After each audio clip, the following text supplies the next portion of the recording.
Halo semua, perkenalkan nama saya Tiksan Parapat, peserta Latsar CPNS Pemerintah Provinsi Kalimantan Utara tahun 2022, Angkatan 62 Kelompok 1. Saat ini saya akan menyampaikan tentang workbook mengenai kesiapsiagaan bela negara. Pembahasan pertama mengenai apa itu kesiapsiagaan jasmani dan arti kesehatan. Kesiapsiagaan jasmani adalah kegiatan atau kesanggupan seseorang untuk melakukan tugas atau kegiatan fisik secara lebih baik dan efisien.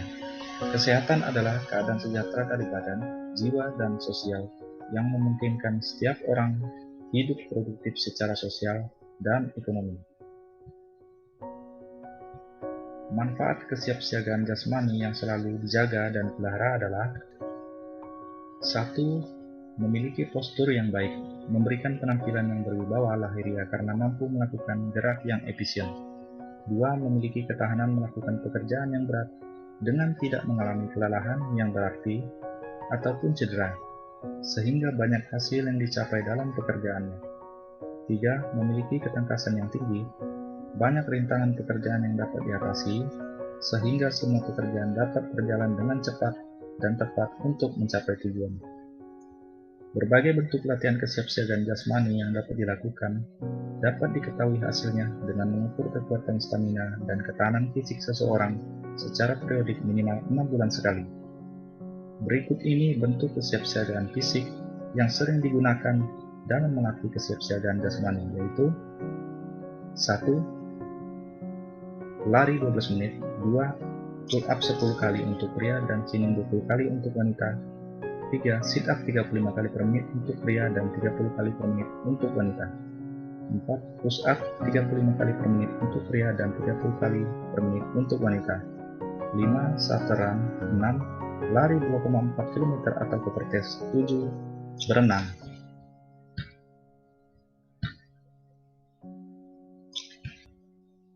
Tips melaksanakan kesiapsiagaan jasmani.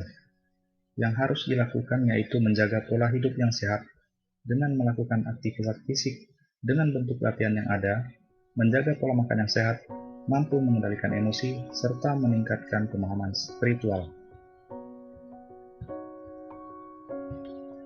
Kesehatan mental adalah keadaan sejahtera di mana individu menyadari potensi yang dimilikinya, mampu menanggulangi tekanan hidup normal, sehingga secara produktif, serta mampu memberikan kontribusi bagi lingkungannya. Hal yang perlu ditingkatkan untuk kesehatan mental kita yang pertama, kecerdasan emosional. Kedua, manajemen stres. 3. Emosi positif. Dan 4. Makna hidup.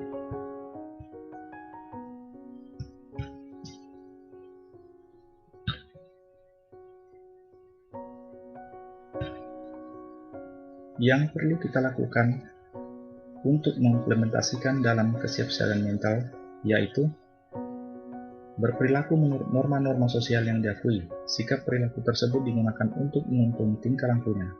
2. Mengelola emosi dengan baik. 3. Mengembangkan berbagai potensi yang dimiliki secara optimal. 4. Mengenali resiko dari setiap perbuatan. 5. Menunda keinginan sesaat untuk mencapai tujuan jangka panjang. 6. Menjadikan pengalaman menjadi guru yang terbaik. Kecerdasan emosi adalah potensi yang dimiliki seseorang untuk beradaptasi dengan lingkungannya. Dalam menelaah potensi seseorang yang didasarkan pada tingkat kecerdasan emosional, maka dapat dikelompokkan ke dalam 4 dimensi, yaitu: 1. Kesadaran diri. 2. Pengelolaan diri sendiri. 3. Kesadaran sosial. Dan 4. Pengelolaan hubungan sosial. Yang perlu dilakukan untuk meningkatkan kecerdasan emosional yang pertama, kenali emosi dan rasakan. 2. Minta pendapat atau nasihat orang lain. 3. Mengamati setiap perbuatan, perubahan emosi dan mood. 4. Menulis jurnal atau buku harian. 5. Berpikir sebelum bertindak. 6. Menggali akar permasalahannya. 7. Berintrospeksi saat menerima kritik. Berikut ini adalah tata tempat acara pemerintahan pusat dan daerah. Untuk contoh dena yang ada, semakin rendah angka semakin tinggi jabatannya. Untuk contoh gambar pertama, yaitu posisi berdiri bila berjabat tangan. P dilambangkan pimpinan yang akan berjabat tangan, maka pejabat yang tinggi akan berjabat tangan terlebih dahulu dengan pimpinan dan dilanjutkan oleh pejabat lainnya. Apabila masyarakat atau staf ingin berjabat tangan dengan pimpinan, maka pimpinan akan berbaris paling depan, dekat dengan staf atau masyarakat yang ingin berjabat tangan, dan diikuti oleh pejabat tinggi lainnya sampai level terendah. Apabila dalam posisi berdiri dan tidak berjabat tangan, maka pimpinan akan berada di tengah-tengah barisan. Selanjutnya yaitu contoh posisi duduk dengan meja berbentuk U. Maka posisi pimpinan akan berada di tengah-tengah meja tersebut seperti pada gambar 2. Dan jika meja berbentuk bulat, maka pimpinan akan berada di tengah-tengah seperti gambar 2. Dan apabila sebuah pertemuan tatap muka dalam bentuk teater, maka pimpinan akan berada di atas panggung menghadap ke audiens seperti gambar 3. Tanggapan saya mengenai workbook kesiapsiagaan bela negara.